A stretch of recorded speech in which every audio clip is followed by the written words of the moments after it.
Welcome back, guys, to another episode of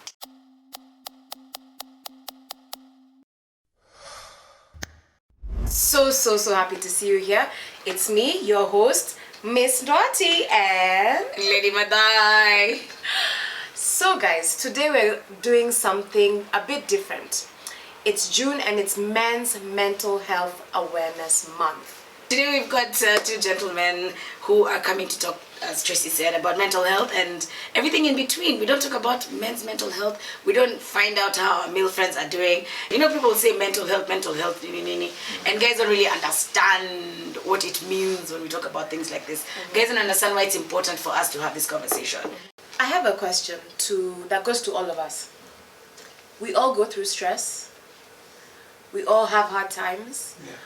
And at one point or the other, everyone's mental health has been affected. Yeah.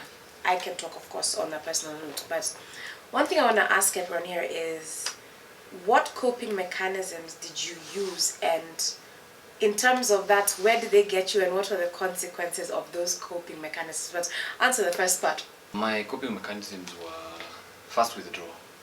Withdraw from everyone because you feel like you've been exposed. So everyone can see through.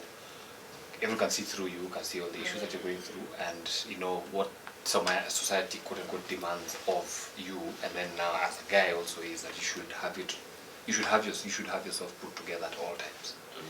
So withdraw, isolate, and then I get into my head. Okay. So the purpose of getting into my head is now to figure out a solution, because again, men are conditioned and wired to always have solutions. Their stuff together. You should have your stuff together. Yes. And for you to have Get your it stuff together. then when you're faced with challenges, it's going to seek for these solutions, make decisions, so that you can keep progressing. So there was that didn't get you too far. It's a very temporary thing. Yeah. I think other ways was living for the weekend. So the weekend, I think, was a good break from the stress of the week. Yeah. Because then you have an opportunity for 2-3 days to just Let loose. You just let loose and coast. Yeah. And mine was You are the life either of the go out, party. yeah. So I'd go out. First of all, before we even continue, And before there's a where's Jam like, hey, was tuna come. he was the guy to pick us all up when we were going to the Ile Mercedes. hey, we're quite I'm like, say less. My friend, where Jam like is, it's a good time. It Like, was a let me tell you. party. Yeah. But then it informs another way I used to cope. Yeah. I loved taking care of people. Because then You felt needed. It made me, it stopped the attention coming my way. I'd focus on others. So it's like, hey, Michi, what do you need? Tracy, what do you You're need? Sarah, deflecting. so now it's like, let me just deflect. Because internalizing was painful. Yeah. And then remember, I didn't have words, labels for these things I'm thinking, feeling, and then how to summarize this whole experience. Yeah. So this weekend where I'd pick, drop, I mean, I drank, but I hardly got drunk. I think those are things you guys remember. I didn't get drunk. Yeah. You are busy. Drink. It's because you are busy. I was busy. That means you things there. Okay. Are you okay? Are you okay? He said what to you? We talk So guys, this is the plan. So maybe this is guys.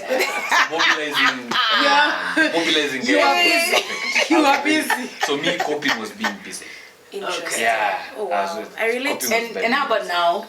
Now that, first of all, for those who don't know, John Lake has gone through a journey. Yeah. Celebrating 6 years. 6 years. 6 years next week. Sobriety, guys. Not that he was an alcoholic or anything, but no, but it's the choice of just and maintaining it. Yeah. You know, there's so many. All of us have been doing those things for detox. Detox for 6 months. Yeah. But you literally said you're done, and you're done with the party scene, done with the party life, and you were done. So for me, Can I ask you what sparked that? Also. Grief. Okay. Grief, and then now childhood trauma that just caught up, unresolved childhood trauma that caught up with me. So my 6 years sobriety, this was not my first attempt, like those are previous one. I was 2 months in, and then I lost 2 friends within 48 hours. Wow. So when the second person passed, I just got back into drinking. But I remembered Now those, I think 7 months or so, 7-8 months of that drinking, my drinking changed. I drink, but I realized that the next day, man, the pain was so It's still there. intense. But I didn't link it to the grief. Yeah. But there was this thing I was feeling, these things I was thinking. And of course it messes up now with your daily schedule. Yeah. Because most times I'll only drink Friday, Saturdays. Sundays was very rare. Yeah. But the drinking of Friday and Saturday, What, those ones of let me... Enough for 2 weeks. yeah. So then I Yeah. recover like 3 days later, 4 days. Because So of the age. as a morning person, I started now, Deteriorating or... so my morning gym and stuff now started by 30 minutes, by 40 minutes, by 1 hour. I won't do today, I'll do tomorrow. And Then yeah, so now that happened 6 months, 7 months. Then after a weekend, I think I just woke up that was Friday, Saturday, Sunday. I was out of town. okay. So Wednesday I met a friend and I'm just like, no, I think this thing I'm feeling, I think it's linked to something, but it's exacerbated when I drink. So I'm like, I need to deal with this pain. I need to kill the pain. So how do I kill the pain? Maybe let me stop drinking. So mine was, let me just start this weekend. So this weekend, just don't drink. So mine was not, I'm done with alcohol, I've quit. You did a step at a time. Yeah. I'm like, just this weekend, don't drink. That's what my friend advised me to do. So I just did 1 weekend, a second weekend. Before I knew it, I'd done a month. Wow. So she says, okay, do another Month. do another 5th week, do like another week. So how she put it in bite-sized pieces. So you also had a support system to help you through this. Yeah. Or No. accountability partner. Yeah. The only thing she did was just a catalyst. Like try. The hard work was on me. She She didn't also- do check-ins. Yeah, because that's She you also, I'm just like, saying it's hard. Sober, No. on a sober journey. No. She was just helping. She's just like, the only thing Like I can do, kinda. let me just give Can you you try again? Yeah. Just try this, see what happens. Yeah. And then 1 month turned into 2 to 3 and now I'm hitting 6 years. Damn. God. Yeah. I'm so proud. No, Let me tell you, it's I'm not so easy. proud. No, I know. I've tried. I've tried as well. And it's not like that we're alcoholics No. or we're substance abusers or anything. But it was just it's a strong will to actually stay and be, even when you're out with people, you're the sober guy drinking water or Yes. juice and whatever. Yeah. That's, you're not influenced by anyone to continue and what. Oh no, I face that a lot. Man. Guys are like, just one shot. One shot, 1 beer, I'll buy. Is it Yeah. start tomorrow, Yeah. start next week. There's nothing, I did 1 year, there's a friend of mine who just came to me, okay, you've proved your point. Yeah. Tuendelee sasa. Back to factory You setting. showed me then. Ati sasa umeprove ni sawa. Ni sawa, Tuendelee. tumesikia Hata basi. leo nitakununulia. I told him no, it doesn't work like that because if I drink today, then I have to start year 1 again. Yeah. It's not a pause and then you you start continue. year 1 again. Congratulations. Thanks, Very man. good. It's been a while, but hey, we are here. That's crazy. Let me tell you something. Maybe I'm oversharing, but Yeah. the one thing my therapist, he said, you know what? Have you ever tried? He's like, I know you don't drink much. You drink maybe 3 times a week or whatever. I said, yeah. Oh, sorry. No judgment. Sarah, no judgment. No, I don't think that was These are judgment. the things now that men I don't say. I've forgotten. We 3 face times is a judgment. lot. That's the thing. Every 3 times is a lot. Every day.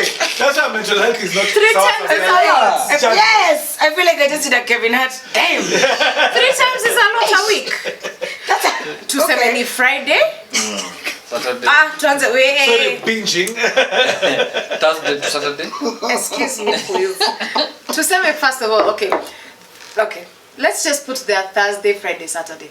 Sunday you don't drink. Let me just put that there. See, those are 3 times. Well, 3 times. I think 3 times is okay. Anyway, Out you know of what? 7 days, you've always drunk half the week. If you look at it, Wacha nisiwatoleni siri zenyu. Najua siri zenyu and I would say I hope you can put the Jesus here and bring you home. Anyway, my 3 times a week. And also people usually say, you can drink alone. I said, I can actually enjoy a glass of wine as I'm watching a movie or whatever alone. One thing I was going to say is, my therapist, the first thing he said, he's like, I know you're not an alcoholic, you don't drink much, but am I still... Unsnapped is meant to be a safe space. It's a safe space. Sorry. Continue. We go. We shall deal with this later.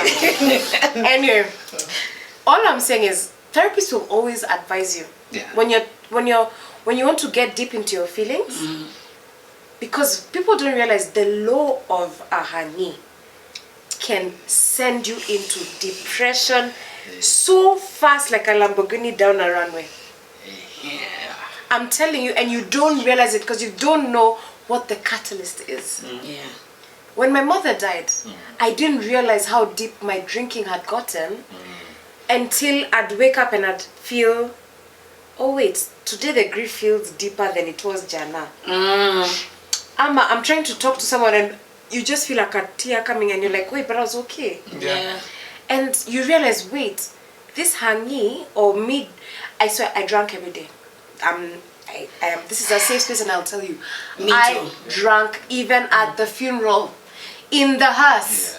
Yeah. My friends, my very close friends, are the only ones who knew this. Yeah. They came inside the house and said, Tracy, you will not get out of this house until we give you food.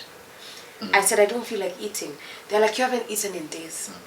One thing I want to ask you, Tracy, do you know how I ate? I'm not ashamed to say this. We'll give you back your drink if you take a bite of chicken.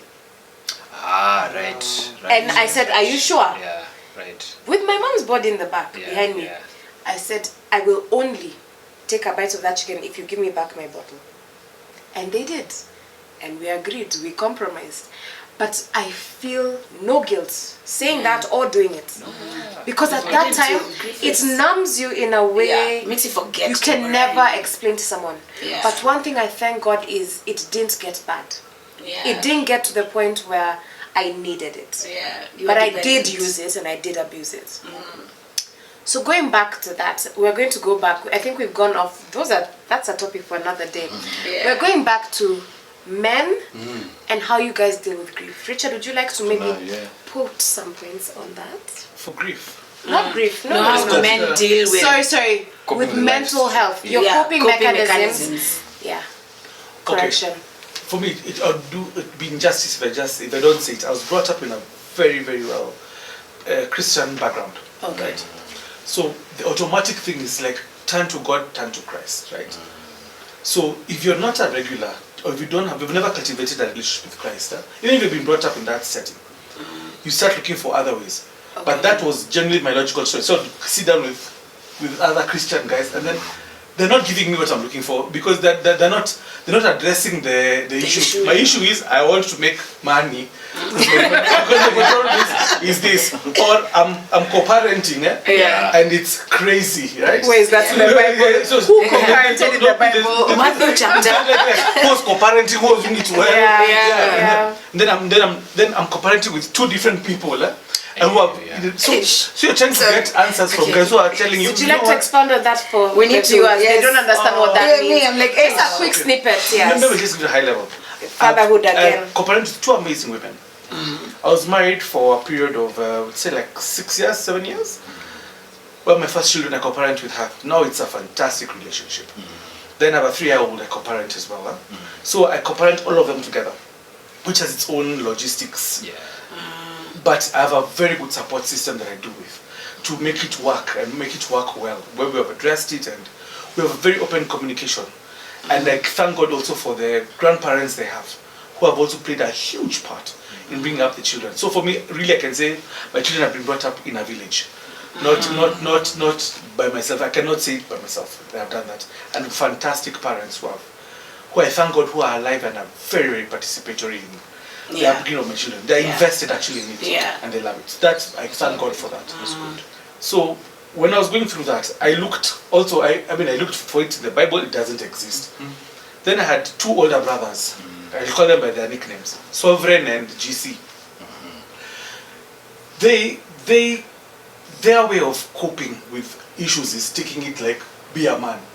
So how I learned from them was, leave Bible, let's go practical, but they also are coping with escapism. Like, I'll always have a bottle of Takareten. And it carried me for a very, very long time. So you forget how to address the real issue. And I mean, you just survive. Like you just we try again tomorrow. And then it's like, the system will take care of you. Yeah. So you're wondering what is the system. Yeah. Yeah. In Kenya, when you talk about the system, it's a very broad thing. But you'd say like system itakuangalia. So you're not really reflecting on what have I done, where do I want to end up, and how do I solve what I'm doing. So I would say it was a mixed bag. But I'll say at the end of the day, what came to it is the normal Christian values of humility, humbling yourself, and actually seeking for guidance.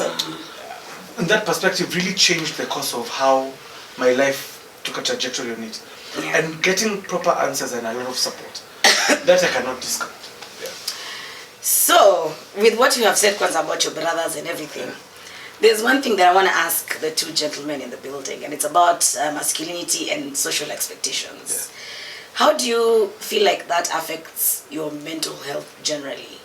Like, you being told, like you said, society will take care of you, be a man, be a whatever. How has that worked in your favor or against it at the same time? You chase that bag, no matter what. Even if you do not, you really chase it. And then the problem is you're seeing people making money and you don't understand how How? they're making Like, why not me? Then you're asking yourself, am I a failure? Yeah. I've gone to such good schools. Yeah. I've been exposed to such a rich network. I mean, literally your nicknames .biz. Like you should be in the business. Like what the hell are you doing I with know, yourself? yeah. You've lived out of the country. Like, so the pressure you have is so huge. And then you want to show face and to show that there's nothing, this armor has no kinks, there are no cracks. Like we're going step by step. Yeah. So the pressure, I think, for most things is that whole being a man is you have to provide, you have to show up. Yeah. So it affects even in co-parenting. Sometimes you might feel the way like I don't want to go and pick up my child because I have nothing to offer. Because how we've been socialized, what you need to offer is kama ukuja hapa na maziwa na Diapers. na Didn't bring the diapers. bacon. What the hell are you doing here? Yeah. And you forget being a dad is a lot more than just providing. Providing. It is part of it. I won't Yes. discount that. You have to take your children to school. You Yeah. have to be responsible. I mean, those aspects really, really push you. And if you cannot measure up, you really reflect and think, what is wrong with me? Yeah. Where did I, for lack of a better word, mess up? And you can really get, as you said, you can get stuck in your head. Get stuck in your head. And then it just becomes a revolving thing, and then you realize, in case this thing, I don't have a solution, I cannot help myself. So in mind, I just give up. Yeah. Richard, I want to throw what she has asked you. I want to now take it to fatherhood. What are 3 things you have taught your son that will prevent him or prepare him in the future to not feel the way you felt? One, he needs to be confident in himself. Know who he is. Yeah. Know him to know that I am Daniel. Daniel, I'm good at this. This is what I want to excel in. To just know who he is. Okay. 2, to know that he has family that love him unconditionally. Whether he goes and does whatever, he can always come back home. He can always come back home. If he goes outside, gets broke, come back home. Yeah. If he goes there, marries, gets divorced, come back home. Yeah. If he goes there, decides to smoke marijuana, come back home. Always know he'll always have a home. He can come back no matter whatever. Yeah. No judgment, and then we can pick it up from where you've come from. Yeah. I would want him that. And then 3, know that other than having this family, he has a larger family. So he can tap into that, whether it's from a professional background when he's older, from a Christian background as he goes to church, from hobbies and sports that have involved him into, from his musical talent. Like, he has people he can learn from different experiences and never be shy of sharing it. Yeah. So as a man, to know that that's all he has. He has support. He's not alone in the world. Yeah. And that's what I would thank God for him to always. Wait, your first one was? My first one is first to know that he has an identity in himself. Who Yes. he is. Now, I like that. with that, there's something that also Jamlek, you had done, this thing that men do to teach you that you're enough and Man stuff. enough. Can I ask you if that has influenced anything to do with your mental health, with you as a person? Is it something you'd advise people, like, you know what, guys, this group therapy things are things we need to do? Did it help you, and would you advise people to do it also? what I'll say is, money enough was the best gift I gave myself. That's deep. I love And that. I say that because for a long time, again, this thing of, you're going through something, but then you're lost because you don't know where to take it. Yeah. I couldn't do it at home. And then with friends, you don't know either how to, or maybe the people you have around you are not the guys who talk about such stuff. So it becomes, you're just this emotional guy. And there's always this notion that men who are emotional are weak men and whatnot. Yeah. But then you're trying to also show that you're a strong guy. Yeah. So weirdly enough, the person who was not able to talk to, the one who introduced me to Money Enough, my paps.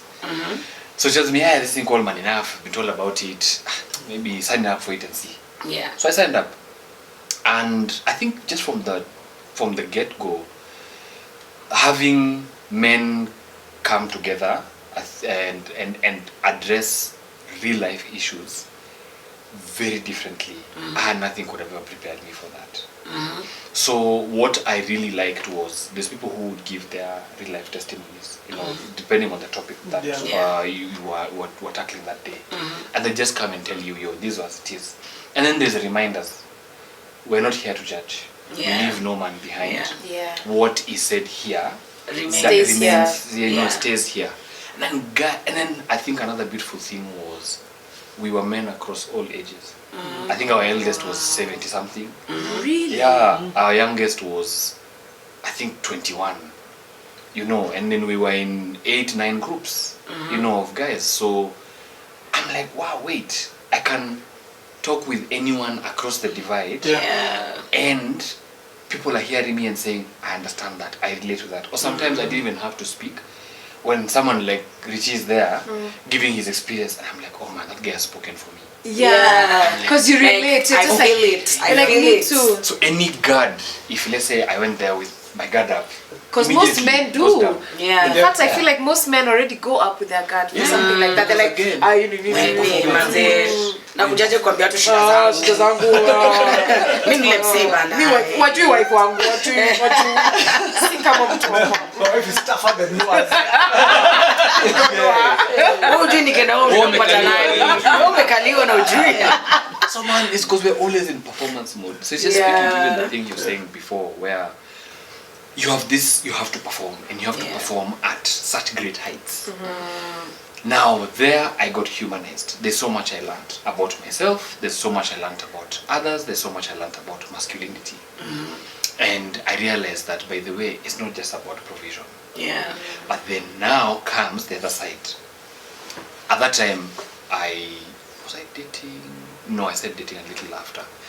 But then there was, okay, how do I get a babe, for example, who will understand that my value is not just the money? Because today I have it, tomorrow I lack it. But when I lack it, will you be around? With the assurance that I won't trash you, and I ask that you don't trash me. So how do we create an environment where I'll try my best to go and hustle? But if I go and I look for a job, if I go and I maybe have done 5 applications, and 3 weeks later, those potential employers have told me, no. It's not my fault, I applied. Unlike the man who sits and doesn't apply themselves. Or I'll go out and I talk to guys. I go Muki behind the camera there and tell him, wait, my guy, I'm trying a hustle here. This is what I have, I don't know, just hear my story. And Muki says, sawa, okay, no problem. And then I don't hear from Muki for 2 months. Because me, those are things I know. Like, for example, when I was job hunting, that's what I faced. You talk to guys, and these are guys you know. So for me, I'd advocate, because what then does is, when I'm going through those things, I can call Richie and tell Richie, hey, my guy, man, I've been applying for job boards and I'm not getting anything, or I'm trying to start this biashara and I can't get capital, but I also have like a babe at home, and I'm feeling the pressure. Whether she's making me feel it or I've put it on myself. Now when I talk with him, courtesy of what maybe we learned through Money Enough, he's able to be like, okay, let's dissect this thing piece by piece, as opposed to this big block. Yeah. So now that helped me get better coping mechanisms. It helped me communicate. It helped me identify. It helped me say, but I don't even have the answer. Actually, it kills your anxiety. It does. It's what it does. Kills anxiety. I'm like, I don't have the answer, and you know what? It's okay. I think it's okay. Do you guys feel like in our society today, because, you know, for example, the platform X, there's this thing called, is it called something, men something? Man talk. No. not man. I've forgotten which it is. It's by someone, but I don't want to mention his name. And they talk toxic masculinity, which is something that a lot of you guys possess and you don't even understand. For example, when is the last time you told one of your bros, I love you? When is the last time you asked one of your bros, like, how are you doing for real? Like, for real. Forget this superficial stuff. Yeah. But how are you as a person? Last Saturday for how you're doing. For I love you was a week ago. At the end of this episode, we're about to do that challenge right now. So guys, we're gonna do the I love you challenge We're at the doing that end. challenge. So if you're watching, you better stay till the end. Stay till the end. They don't know what that is, do they? Yes, they have to We call will give you a friend. And I told him I love They you have to before. call a friend each, and they have to tell their friends that they love them. And we want to see their reaction. Well, let's look okay. Yes. So, Not now, we didn't Not at the now, end, but not we're almost now. done though. Oh, you see, so he started to think of who he called. Yeah, you know, there's those friends that can say, "Wait, we'll call out We're speaker checking. post." So get it by Bas. kuna camera. Nah, we're not doing that. We're not doing But that. in all honesty, we come across a lot of toxic masculinity where people say, you know, like, a man should not be doing this. I'm a man. You know, a man, you know, like, no. Do you think that society has heightened a lot of toxicity? Sorry. Anyway, do you think that the society has made the whole concept of being toxic because you're a man a thing? And how do you guys feel about that? And see, for us, I think the society we live in, in fact, some men even celebrate being toxic. That's the thing. Not just they celebrate like they're never It telling each other. makes them feel macho. Yeah, it makes you feel like manly. And They don't show vulnerability. They don't show any emotional. I mean, if you're showing it, it's like, hey, wachana na. I mean, and they'll say it, wachana na mama. Like it's. yeah, It's to such a- mama. But I feel like that was a bit of our parents as well. Not our parents, but the older generation. There's a way that their masculinity is very different from this generation. But you see, for them, because they had no options, even the concept of therapy, I don't think that generation ever went for it. I can't imagine telling my dad. No, even telling them about mental health. I can't imagine They'll be like, deal with like, it. like mental health, like they could go to work and say that today I need a mental health day. Like, what do you mean you need a You say you're I'm not coming to work today. Till now. Check it. Till I'm not now, coming to there's work not- today. I need a break. My need a mental break. health is not. My mental health is on the break. What do you mean mental health? Your bills are not waiting for mental health. You know? So from them, that's it, and he was right. Your dad made me that way because he also didn't have the tools. He had no fallback. Most of them, when they left the village and came to Nairobi, they had themselves. They didn't have themselves and their spouse. So even their spouses, I mean, we talk to our mothers. Hey, even the moms are tough. They're like mental. They're very, very tough. They're really tough. I mean, so there was a whole. Yeah, I'm remembering my I mom. remember something else as I was laughing. I don't know what I said. Let me tell you, that slipper flew, eh? Me, I remember the first time I told my mom. I said, no, I don't like your tone. Do you know what I was I said, told? no, today I've had a stressful day at... You've had a You think stressful you're day doing at okay? school. At school. What is You had a stressful day at school. What is stressing you? Do you have food? Like, you know, My mom looked at me the first time when I told her, I was like, I don't think my mental health is okay. Rest in peace, mama. And you know what she told me? Why is the movies I'm watching? romance? It's Hollywood. This movie is watch over here. Don't bring for me Western culture. What are you telling me? Nio simu, and I told you, No, but it's so interesting because I feel I'll bring my grandma up because we went through a loss in 2022 where we had we were in the US, and we lost an auntie of mine.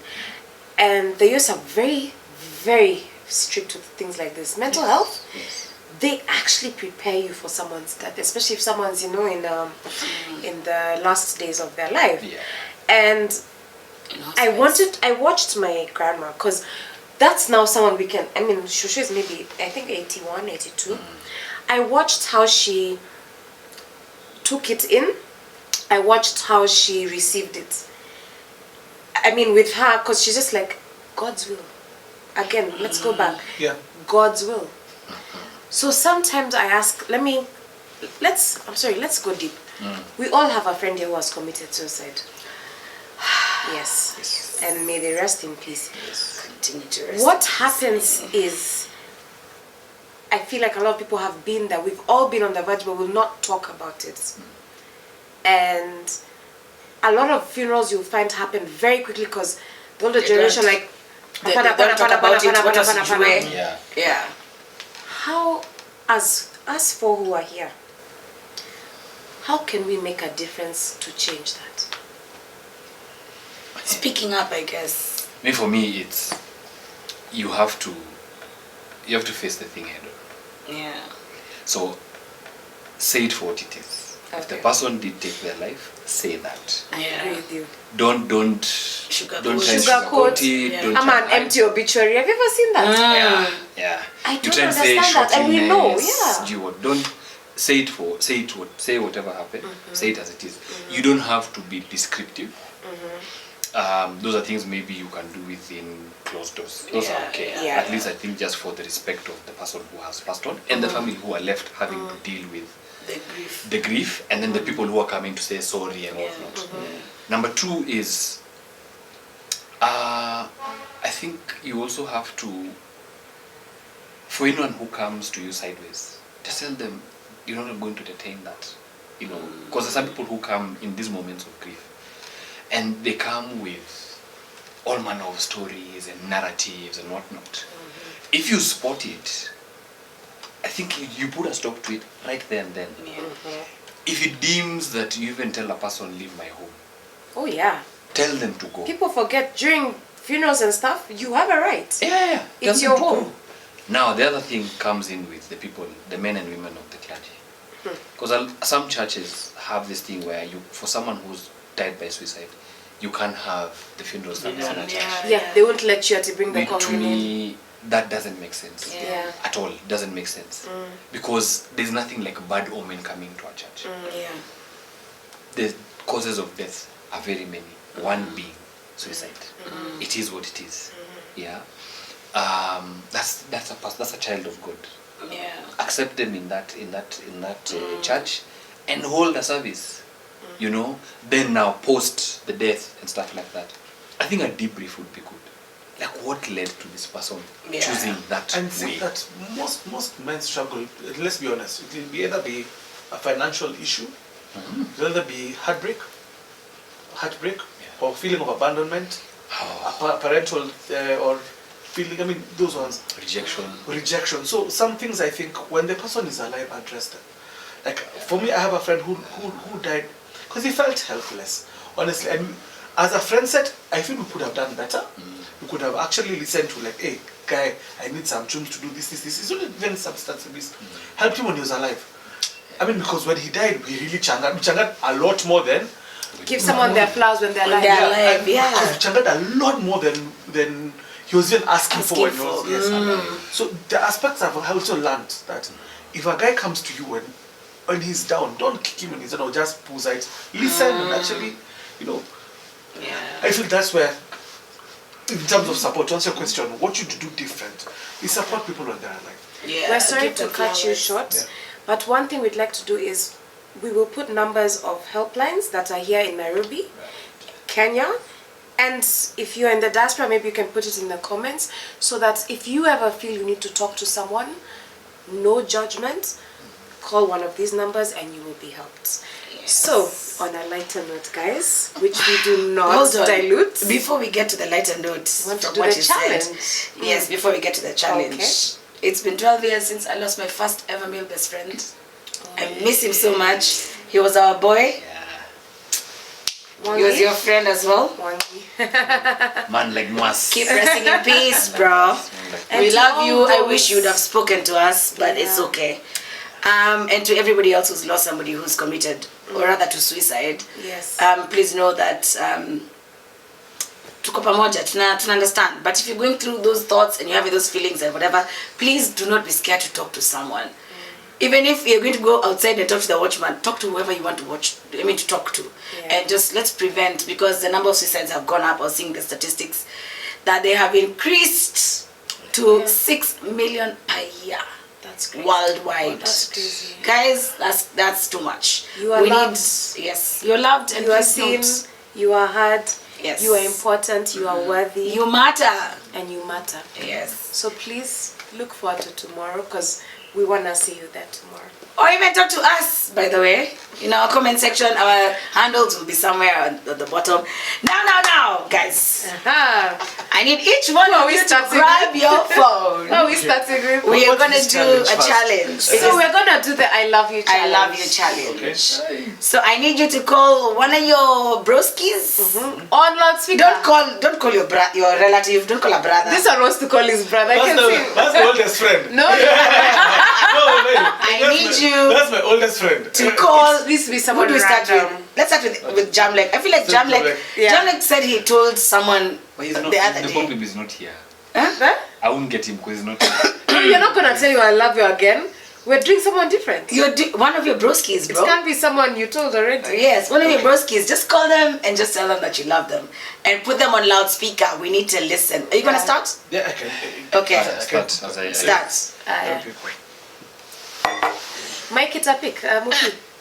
Awesome. Loudspeaker comes up. The rest of us.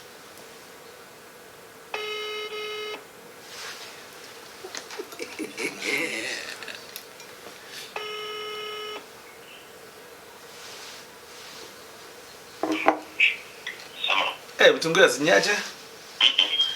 Sasa niko kwa podcast, eh? So, what am I supposed to say?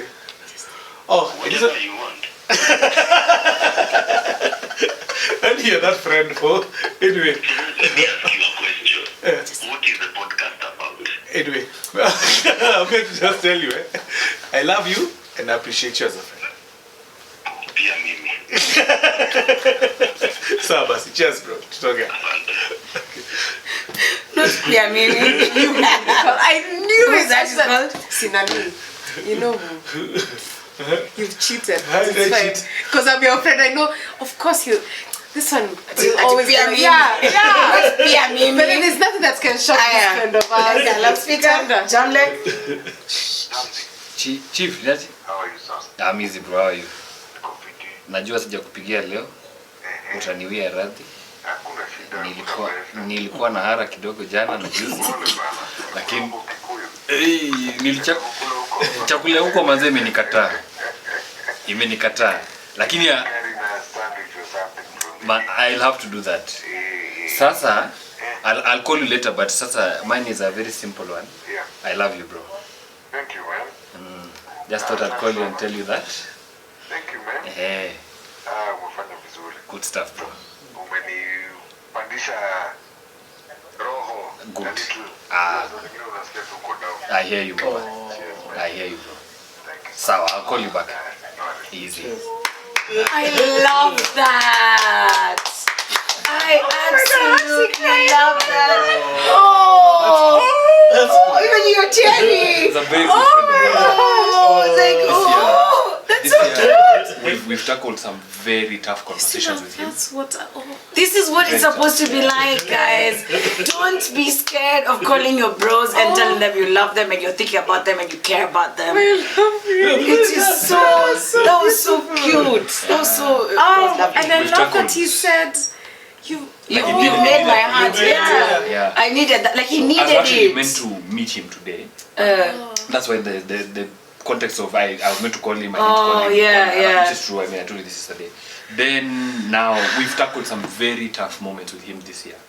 And know him being his husband and he's a father of 2 kids. There's some conversations that we've had with him, even if I'm not a dad, even if I'm not someone's husband. But the fact that he even has trusted me with some of those things he's told me. Yeah. yeah, it's one of the things. And I think just because we keep talking with him, it's helped us just push on by a day, by a week, by 2 weeks, by a month. Do you know the way he said, I needed that? Oh my God, that has touched my heart. Guys, that is what you need to do for your people. They need it and you don't know. Yeah. Like you just made that guy's day and you don't even know. But what? Before we get all teary, guys, we need to wrap up. I'm done. We need to wrap up, guys. It's been an amazing episode. We've ended on a very emotional note. But guys, kama kawaida, thank you so much for tuning in. Please leave a comment and let us know what you'd like to see. Oh, yes! Happy Father's Day! To you, Richard. Hey, to being a good dad. To all the dads out there, tunapenda sana, the active dads. There's nothing like that. Fathers. Fathers out there. No, some are just donors. They just donated and left. But the present ones. To all fathers out there, happy Father's Day. To all fathers. To all present. Who brought these qualifications? All present fathers. No, happy Father's Day to all fathers. Present Hey, Taisha. Let's just say, and also to every man out there, to every man in this room, we love you, we see you, we hear you, we appreciate you. Thank you. and you matter. And you matter. Thank you. Okay? Thank you. Happy Mental Health Awareness Month. To everybody out there, Yeah. we love you. Bye.